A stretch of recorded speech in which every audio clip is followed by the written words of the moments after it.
Welcome. In front of me is a ULEFONE Note 18 Ultra, and today I will show you how you can hard reset this device through settings.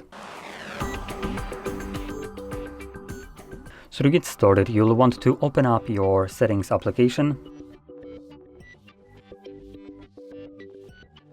scroll all the way down to second last option, which is System, and then choose Reset Options.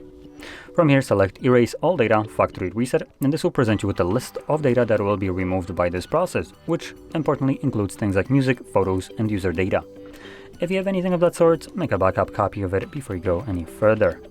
Now, assuming you haven't already done the copy or you just simply don't want to, you can select Erase All Data at the bottom here and do that once more, and this will now begin factory resetting the phone.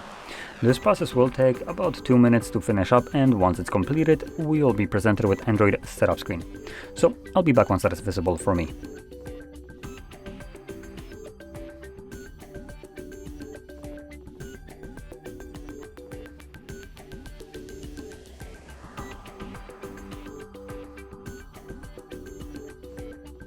And as you can see, the process is now finished, and you can set up your device however you like.